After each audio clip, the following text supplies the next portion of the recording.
Internet पे जो हम लोग वीडियोस देखते हैं, मैं फिर वो उसी पॉइंट पे आ रहा हूँ, उसमें ये था कि कैसे एक नॉर्मल पर्सन डिटेक्ट कर हुँ। ले कि ये ठीक हो रहा है या ये गलत हो रहा है, क्योंकि अभी लोगों को नहीं पता।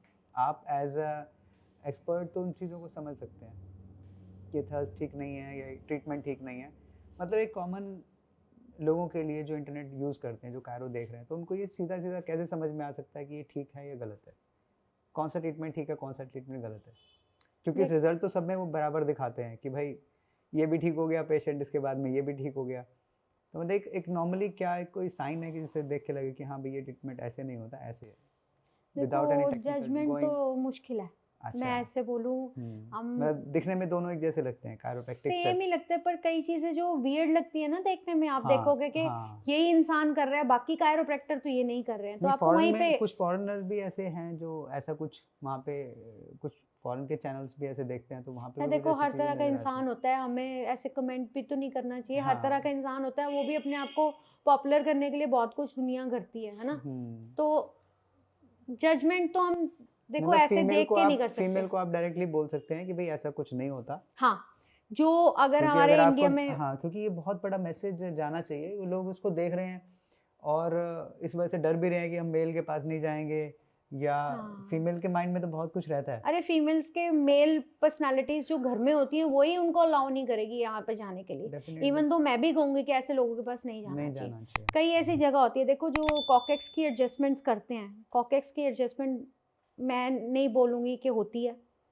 जहाँ तक मेरे को पता है, मैंने नहीं करी कभी भी। उसमें मसल की टाइटनेस होती है कॉकेक्स में, जो हमारी रीढ़ की हड्डी में सबसे नीचे वाला हिस्सा होता है, टेलबोन। उसकी टेल बोन जो होती है, उसके अंदर जो दर्द आती है वो मसल्स की वजह से आती है, और ऊपर से कंप्रेशन आता है लोअर बैक और स्पाइन का, उसकी वजह से, या मोटापे की वजह से फीमेल्स में देखी जाती है ज़्यादातर कॉकेक्स की टेल बोन की पेन, या गिरने की वजह से आ जाती है। उसकी एडजस्टमेंट नहीं होती है। एडजस्टमेंट ही नहीं होती है, उसकी एडजस्टमेंट नहीं होती है। तो क्या ठीक है। इलाज होता है उसका फिर? उसका यही होता है कि मसल्स को फ्री किया जाए, और कुछ एक्सरसाइजेस से, और हीट एंड कोल्ड पैक जो होता है वो हम करते हैं, अच्छा, उससे इलाज रिलैक्स होता है। रिलीफ है। और उसके अलावा जो फ्रंटल चेस्ट की जो करते हैं एडजस्टमेंट, हुँ। वो भी मैंने नहीं सीखी है और ना मैंने कभी देखी है। अगर कोई है तो वो किस मेरे को कोई प्रॉब्लम के लिए एक्सपर्ट बता वो दो। किस प्रॉब्लम के लिए किया जाता है और उसका बेस्ट सॉल्यूशन आप क्या देते हैं उस प्रॉब्लम्स के लिए? देखो, जो फ्रंट चेस्ट में कई बारी हमें को ना ऐसे लगता है कि फेक एक हार्ट प्रॉब्लम का सिम्टम्स आता है कईयों को। हमने अच्छा। ईसीजी करा ली, हमने इको करवा ली, कोई दिक्कत नहीं है मेरे को, है हुँ, ना? तो पर फिर भी मेरा जब दर्द उठता है ना, वो चेस्ट में आता है। It could hmm. Be the reason your gastric issues, हाँ। ठीक है? Hmm, it could be the reason आपका कि आपको एसिड बहुत फॉर्म हो रहा है हुँ, बॉडी में, हुँ, हुँ, ठीक है? हुँ।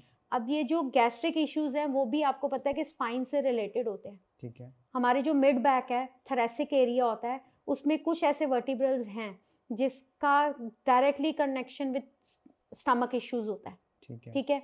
अगर हमारा स्टमक ठीक नहीं है, तो उसकी वजह से वो गैस फॉर्म होती है, और गैस की वजह से हमें माइग्रेन भी होता होगा, क्योंकि माइग्रेन में अगर मिसअलाइनमेंट नेक में है तो वो माइग्रेन क्रिएट करेगा।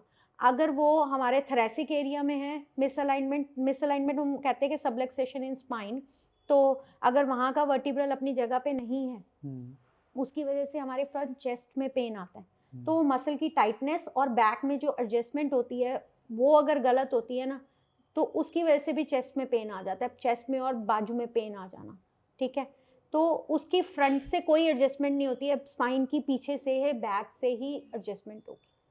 अच्छा। फ्रंट से होगी तो क्लेविकल की हो सकती है, मेरे हुँ, गौतम सर करते हैं। हुँ, क्लेविकल की होती है हमारी हुँ, नेक, फ्रंट से सिर्फ ये क्लेविकल की होती है, या रिब्स की थोड़ी बहुत होगी माइल्ड सी, पर हुँ, अदरवाइज सारी एडजस्टमेंट बैक ऑफ हुँ। से ही होती है, मतलब पीठ लोग से। घबराएँ ना, कायरोप्रैक्टिक इतना इतना बुरा नहीं है जितना दिखता है।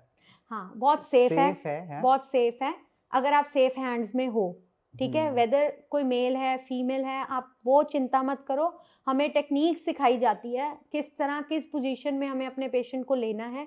अगर आप स्टिफ कर रहे हो बॉडी, तो ज़्यादा जो समझदार कायरोप्रैक्टर होगा ना, वो आपको एडजस्टमेंट नहीं करेगा। वो आपको करेगा मैनुअल एडजस्टमेंट, वो भी आपको या तो मसाज थेरेपी या ऑल्टरनेट कोई थेरेपी देगा। हमारे हुँ, पास टूल्स होते हैं, गन होती है हमारे पास, एडजस्टमेंट करने के लिए।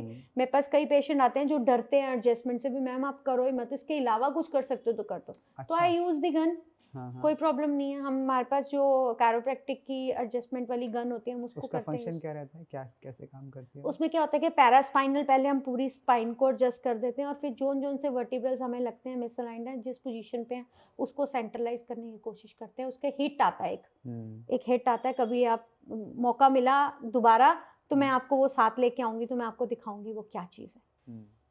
तो वो क्या मतलब वो हीट से उसको बैलेंस कर देती है? नहीं, हीट नहीं होती है, हिट हिट हिट लाइक जैसे लेजर हिट। लाइटर नहीं होता हाँ। वैसे एक उसके अंदर से एक रिंग सा होता है, वो बाहर निकलता है, हिट करता है अच्छा। वापस, वो गन की तरह एक राइट होता है। राइट। कैरोप्रैक्टिक गन होती है, एक्टिवेटर कहते हैं, उसमें मैनुअल भी होता है, इलेक्ट्रॉनिक भी आता है, तो हम तो उसको यूज इसको जो करते हैं। मॉडर्न साइंस है, जो मतलब आर्थराइटिस जो डील करते हैं, जो ऑपरेट करते हैं जो डॉक्टर्स, वो कायरोप्रैक्टिक को किस नज़रिए से देखते हैं कि क्या ये वाकई काम कर रहा है, मतलब वर्टिब्रास वाकई अपने आप ऐसे अलाइन हो जाते हैं, सेट हो जाते हैं जैसे हम मशीन या मैनुअली कर सकते हैं, या आपने कोई एक्सरे करके इनके रिजल्ट देखे हैं कि बिफोर एंड आफ्टर? हाँ, फर्क पड़ता है, काफ़ी पड़ता है। जैसे स्कोलोसिस का फर्क पड़ जाता है। अच्छा। स्कोलोसिस में काफ़ी फ़र्क पड़ जाता है, जैसे कि जहाँ पे एक पर्टिकुलर जहाँ से स्टार्ट हुआ होता है उसमें इतना फ़र्क नहीं पड़ता है। पर जैसे कि वही बात है ना, बोन्स और मसल्स का एक बहुत इम्पॉर्टेंट रोल होता है।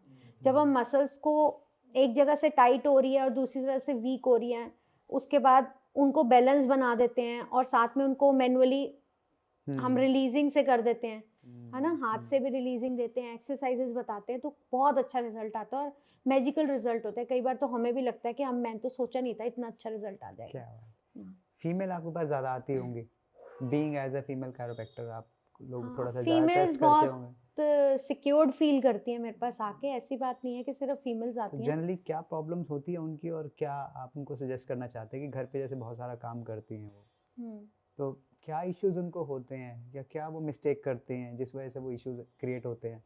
इग्नोरेंस सबसे पहली। अच्छा। इग्नोरेंस। हाँ। अपनी प्रॉब्लम्स को साइड पे रख के सारे हाउस होल्ड काम, पूरे घर पहले है, अपने आप को बाद में। हाँ, बस रात को सोने वक्त ही सिर्फ सोना है, और सबसे पहले उठने वाली और सबसे लेट सोने वाली फीमेल, है ना। तो इग्नोरेंस नहीं करनी चाहिए। हमारे फैमिली मेम्बर्स को भी थोड़ा सा हमारे फीमेल्स को देखना चाहिए कि देखो वो बाहर का भी कर रही हैं और घर का भी कर रही हैं। मैं ये नहीं कह रही मेल्स को कोई टेंशन नहीं होती या मेल्स नहीं करते हैं, उनकी हम लोगों से ज़्यादा टेंशन होती है। उनको पता है कि मेरे को अपनी फैमिली को भी देखना है, अपने बच्चों को भी देखना है, वो मेंटली स्ट्रेस्ड आउट होते हैं मेल्स। फीमेल्स फिजिकली, मेंटली तो होती हैं छोटी छोटी चीज़ों को लेके, हम बहुत सेंसिटिव होती हैं, पर जो फीमेल्स की जो इग्नोरेंस है ना, उसको मेल्स को एक अपना लाइफ का काम थोड़ा सा और टेंशन वाला बढ़ा लेना चाहिए कि थोड़ा सा उनको और टाइम दे के ये बोलें कि अगर तेरे को प्रॉब्लम आ रही है तो सुबह ये काम नहीं होने चाहिए घर के, पहले डॉक्टर के पास जाओ। ये इग्नोरेंस खत्म होनी चाहिए। और फीमेल्स को खुद को भी इतना रिस्पॉन्सिबल होना चाहिए यार, मैंने अपना सारा सब संभालना है तो मुझे तो फिट रहना ही है। हाँ, ये खुद को भी देखना पड़ेगा कि मैं कहूँ कि हाँ मैं जी घर का ही काम करती रहूँ और मैं अपने आप को ना देखूँ तो वो जादू होके ठीक हो जाएगा। जब खुद बेड पे पड़ोगे तो इनको भी कोई नहीं देखने वाला होगा, तुम्हें भी नहीं होगा। तो you have to be this much के भी मेरे को अपने आप को इग्नोर नहीं करना। मेरी प्रेफरेंस जैसा घर है वैसे वो भी हो। जब वो नी पेन या आपके पास sciatica या नी पेन या बैक पेन के लिए आते हैं, what do you actually suggest कि ये काम आपको नहीं करने चाहिए? मतलब वो काम अगर वो लोग रोजमर्रा की जिंदगी में पहले ही करें तो शायद मुझे लगता है कि वो पेन ना हो या कम हो उनको। कुछ सर्टन पोजीशंस होती हैं, अदरवाइज मैं कभी नहीं कहती हूँ कि आप सीढ़ियाँ मत चलो, आप नीचे ज़मीन पे मत बैठो। मतलब ऐसी कॉमन मिस्टेक क्या होती है जो फीमेल यूजुअली घर के हाउस होल्ड वर्क में करती हैं जो नहीं करना चाहिए उनको, जिस वजह से उनका जो बॉडी है ज़्यादा स्टिफ होता है या पेन ज़्यादा होती है? ऐसे देखो लोअर बैक के लिए क्या होता है कि हमें बकेट्स उठाना हैवी, अच्छा, आटे की बोरी उठा के दूसरे ड्रम में पलटना, अच्छा, है ना, हैवी चीज़ को नीचे ज़मीन से उठाना। जब मेरे को लोअर बैक इशू है तो मेरे को एक सर्टन पोजीशन होती है कि जिसमें मेरे को इक्वली वेट उठाना है ना। कई बार होता है कि हमारी एक बाजू पे वेट ज़्यादा आ रहा है, दूसरे पे नहीं आ रहा है, या मेरी पोजीशन गलत है, कपड़े वॉशिंग मशीन से निकालना तो हम क्या करते हैं कि पहले तो क्या होता था, नीचे बैठे हैं जमीन पे चौकी पे, पहले के टाइम में। पहले के वॉशिंग मशीन्स होती आजकल नहीं तो थी, ऊपर है वॉशिंग मशीन है ना। में, हाँ। तो क्या होता था कि कपड़े नीचे ही धोए, साथ में ही हंगाले, तो हम्म। इश्यूज कम होते थे। अब क्या अच्छा। है, इतनी बड़ी मशीन है, उसमें से कंबल भी धुल रहे हैं, चादरें भी डल रही हैं, सारे हाँ। कपड़े उसी में डल रहे हैं, तो जब खींच के निकालते हैं बैक पूरी हमारी इन्वॉल्व हो गई और पूरा गलत प्रेशर आया। पोजीशन में, ये ऐसे खड़े हुए और ऐसे निकाल के और दूसरे में नीचे फेंके, फिर नीचे हाँ। बैठे, क्योंकि आदत नहीं है नीचे बैठने की।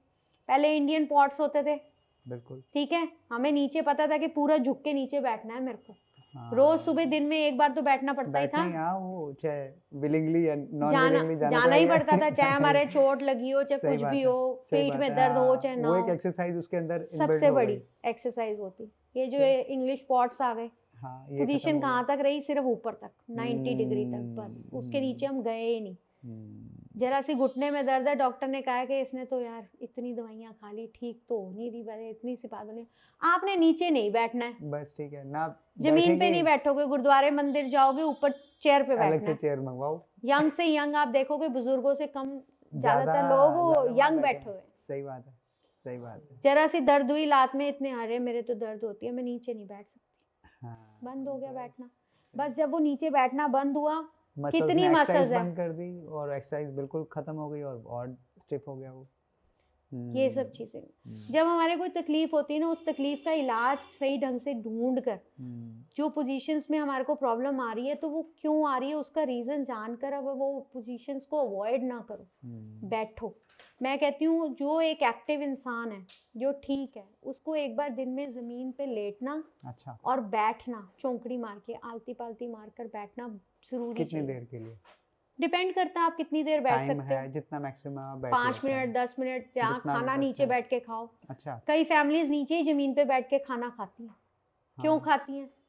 ये जो पुरानी रीत हमारी बनी हुई है ना, हमारे जो एसिड्स हमारे पड़े हुए थे पहले के, वो वही बहुत कामयाब- मैजिकली वही काम काम करते थे, करते और वो हैं। आने वाले टाइम में बहुत बहुत वैल्यू दोबारा करेंगे। फिर चेंज आ रहा है। आ रहे हैं, हम कहते हैं वेस्टर्न हम अडॉप्ट कर रहे हैं चीजें, तो वेस्टर्न हमारे को अडॉप्ट कर रहे हैं। योगा कर रहे हैं कितनी, बिल्कुल कर रहे हैं। मेडिटेशंस कर रहे हैं कितनी, उनकी थोड़ी थी, हमारे देश से गई है, सही बात है। यहीं से गया है सब कुछ। फास्टिंग कर रहे हैं वो, हम्म, इंटीमेट फास्टिंग क्या है, हम्म, इंटीमेट फास्टिंग का कितना आजकल ट्रेंड है, हाँ, सही बात है। यही तो है, Intermittent fasting, यहीं से गया है सब कुछ। Right. What about the house hold things, like जैसे अगर घर में किचन में लोग खाना बना रहे हैं, स्पाइसेस का बहुत ज़्यादा रोल है।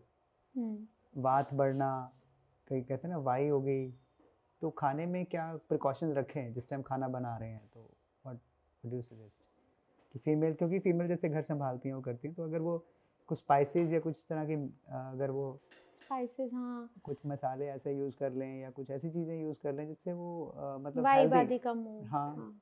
ये है कि ताज़ा खाएं, हम्म, हम्म, पहले का बना हुआ मत खाएं, ठीक है। दूसरी चीज़ मैं ये कहूँगी कि कोशिश करें देसी घी, ऑलिव ऑयल या कोकोनट ऑयल में, सरसों के तेल में बनाएं, रिफाइंड नहीं यूज़ करें।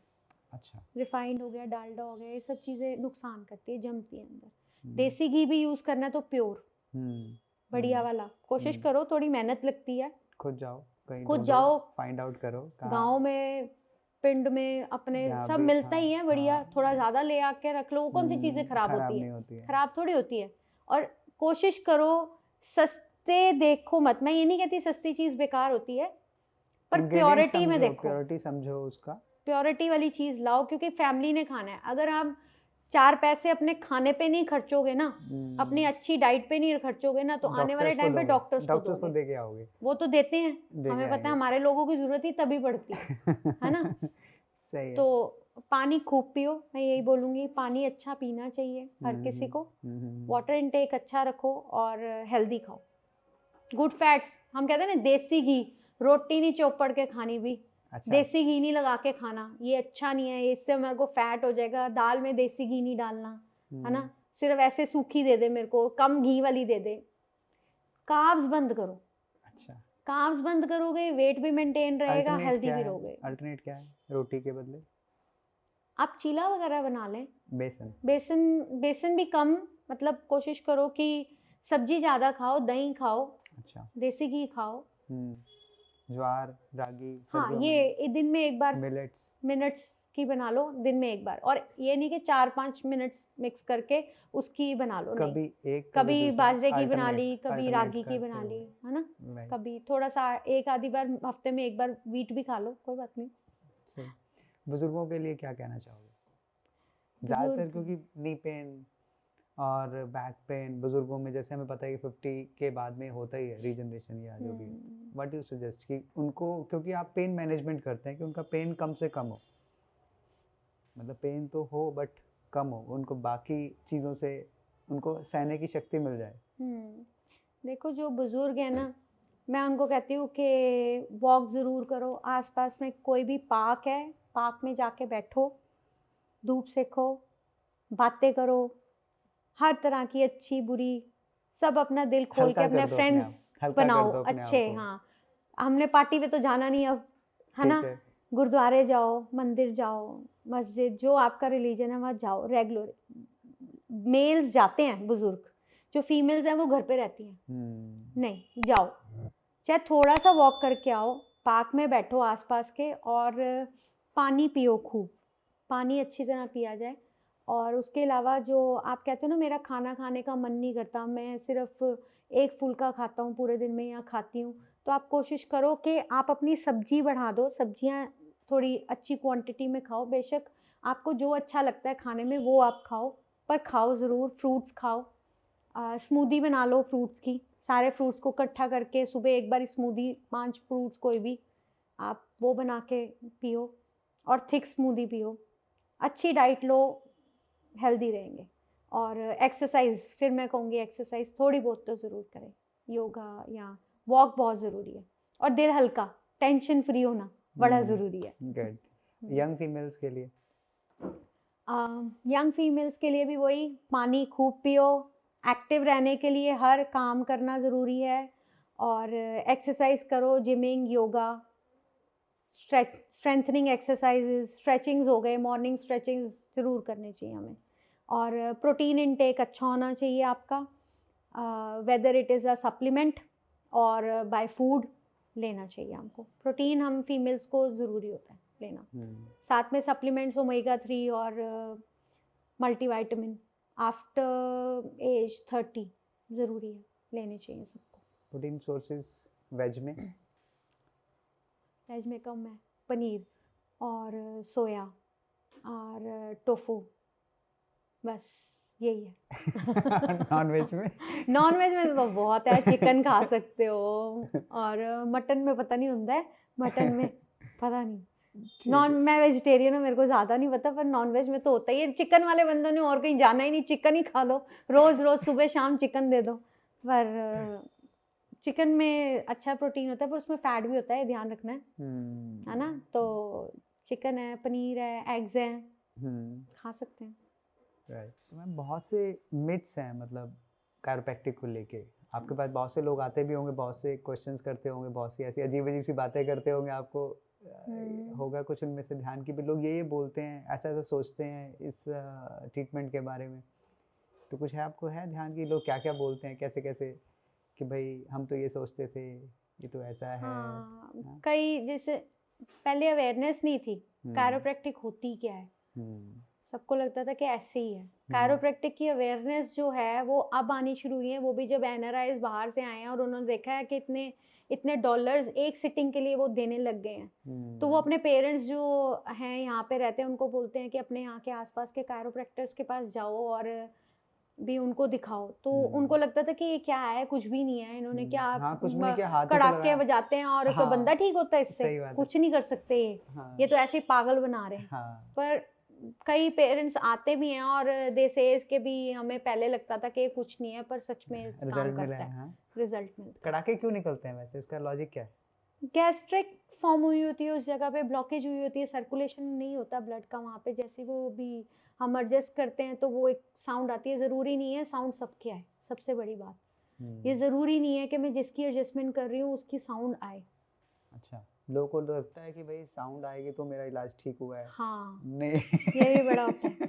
आवाज नहीं आती ना तो कहते हैं यार मैम ये यहाँ का हुआ इस नहीं बात है, के पैसे क्यों दे हम? हम ये हुआ नहीं है। मैंने कहा ये हुआ है क्यों नहीं हुआ, हम जो बाकी काम कर रहे हैं वो भी तो काम करेगा। सिर्फ कायरोप्रैक्टिक एक चीज से कभी भी कोई चीज ठीक नहीं होती है, कायरो के साथ में और भी हम मल्टीपल चीजें करते हैं उस चीज पहले को मसल रिलैक्स करने करना, के लिए कपिंग करना, नीडलिंग होती है, एक्सरसाइजेस होती है, मसल्स चेकिंग होता है, सब कुछ वो होलिस्टिक जॉब है। कोई भी है, आप देख लो, अगर हम एक्यूप्रेशर की बात करते हैं, सिर्फ कल्ला एक्यूप्रेशर थोड़ी करके कोई भेज देता है, साथ में डाइट भी बताता है, साथ में आपके पोस्चर को भी बताता है, आपको कोई कोई चीज़ें जो अवॉइड करनी है वो भी बताते हैं, है ना।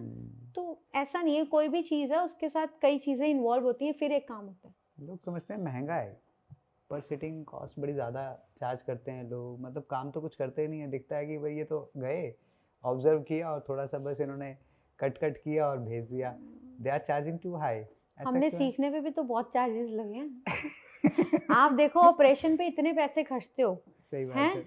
ऑपरेशन पे आप 4-4, 5-5, 6-6 लाख रुपए दे सकते हो, है ना। आप ये नहीं देखते हैं कि हम ऑपरेशन से बच गए। जो छोटी सी चीज के लिए डॉक्टर कहता है तो ऑपरेशन कराओ, ये जरा सी डिस्क निकली है यहाँ साइड से काट के निकाल देंगे, जिसका अगर नहीं भी निकालेंगे तब भी वो ठीक है, कुछ दिक्कत नहीं देगी हमें। सिर्फ मसल्स को बैलेंस कर दें, अगर हम वर्टिब्रल को अपनी जगह पे कर दें तो ठीक है। अच्छा, वहां हम पैसे खर्च देंगे, दवाइयों पे हमें कभी जाके देखा बार्गेनिंग करते हुए? हमारे पास आके क्यों करते हो? हमें क्यों कहते हो? हमारी भी तो मेहनत लग रही है। आप देखो, मैंने जाके पर्ची पे दवाई तो नहीं लिख के दी, हाथ से काम कर रहे हैं हम, दिमाग लगा रहे हैं कि इसका ये दिक्कत है, कौन सी मसल खराब हो रही है। हर इंसान की वेरी करती है, बहुत दिमाग लगता है, हमारी मेहनत बहुत है, तो उसके चार्जेस लेते हैं हम। तो बच्चों में भी ये कर सकते हैं मैम? बच्चों में? हाँ, बच्चों के लिए बहुत बहुत बेनिफिशियल है, क्योंकि उनकी जो परफॉर्मेंस है वो भी बेटर होती है, उनका सर्कुलेशन अच्छा हो जाता है ब्लड का, और उनकी ग्रोथ पे भी बहुत डेवलपमेंट हो जाती है।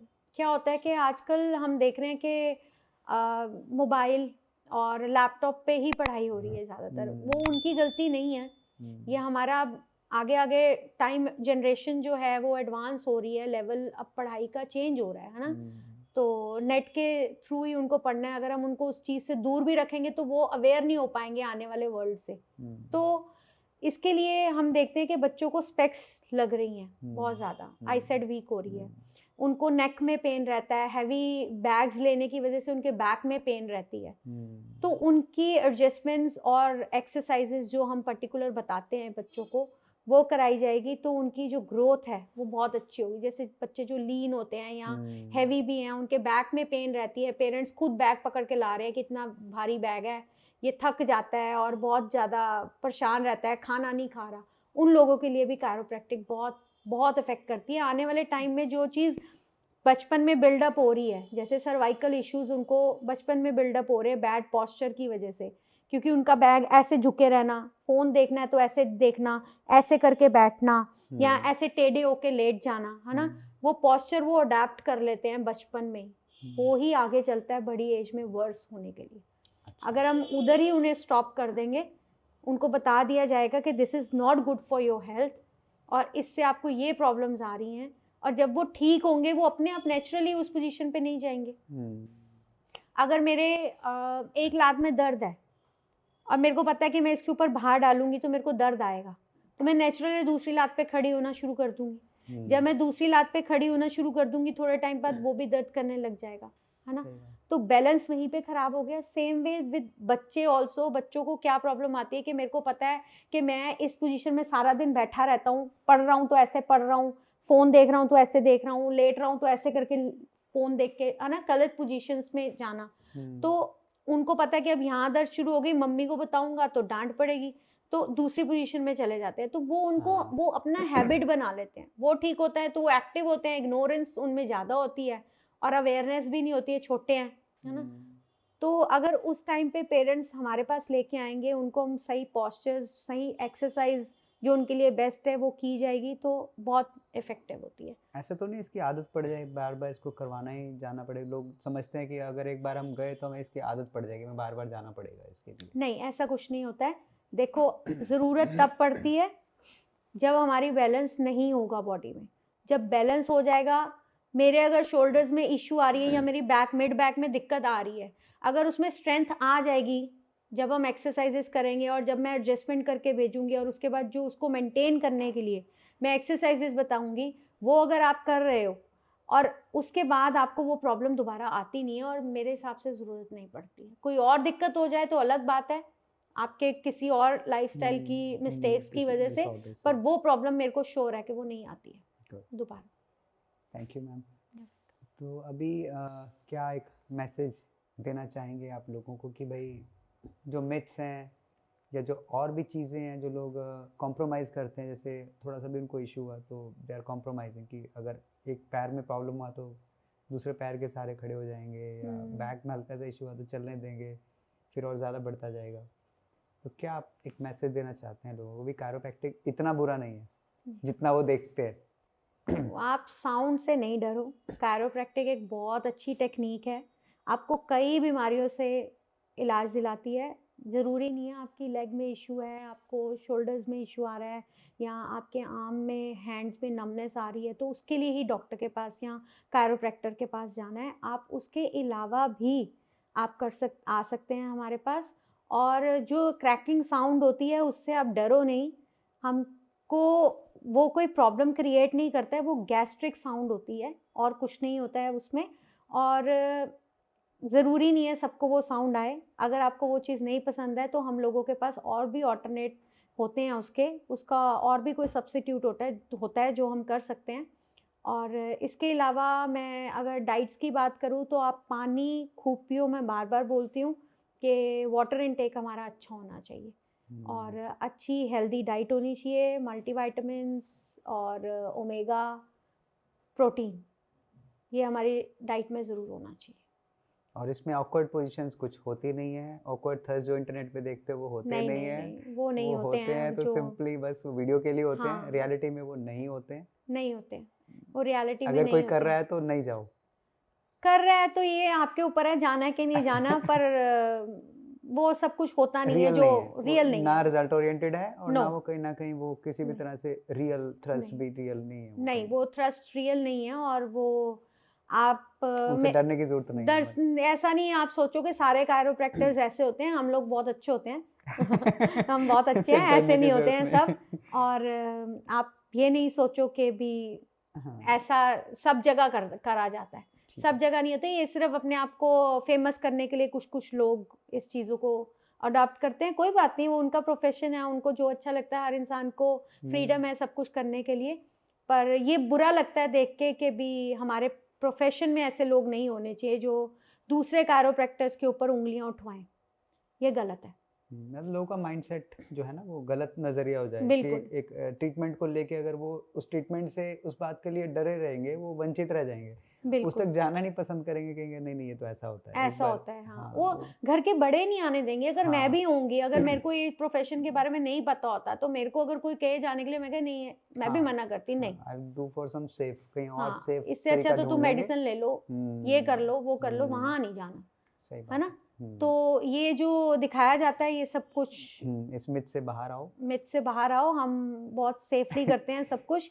और कई चीज़ें ऐसी होती हैं जो नहीं एडजस्ट होती, जो देखी जाती है, जो आपको लगे देखने में ऑकवर्ड है, ये नहीं होना चाहिए, चाहे वो फीमेल है चाहे वो मेल के ऊपर हो रहा है, तो आप समझ जाओ कि this is not the right place for you to go. ठीक है। Thank you ma'am, thank you for this awareness, thanks to you too for calling me. और मैं कहती हूँ कि I am luckiest to come here, इतना अच्छा channel है और थैंक यू सो मच। आपको जो भी इसके बारे में मिथ्स हैं, जो भी आपको डाउट लगते हैं, आप इस वीडियो के नीचे कमेंट कर सकते हैं। आपको ये पॉडकास्ट कैसा लगा इसको ज़रूर बताइएगा। मैम से बात करने के लिए जो नंबर है इस वीडियो के नीचे मिल जाएगा आपको, आप डायरेक्टली कांटेक्ट कर सकते हैं और अपना अपॉइंटमेंट बुक करके आ सकते हैं। मैम कहाँ पर है आपका क्लिनिक, थोड़ा बताएं, कैसे अपॉइंटमेंट का तरीका रहता है? मेरे अपॉइंटमेंट इनके थ्रू ही होगा, क्योंकि कई बार ऑनेस्टली मैं आप लोगों को बताऊं कि कई बार फेक कॉल्स भी आती हैं तो बहुत डिस्टर्ब हो जाते हैं हम लोग, तो कई बार हम बिज़ी भी बहुत होते हैं तो हम फ़ोन नहीं उठा पाते, उसके लिए मैं पहले ही सॉरी बोल रही हूँ आप सबको। आप मैसेज करना मेरे को और सर आपको जैसे जैसे गाइड करेंगे इन लोगों से आप कांटेक्ट करना, you can contact me then, क्योंकि छांट के लोग आते हैं, कई वैसे भी आ जाते हैं, यू अंडरस्टैंड दैट।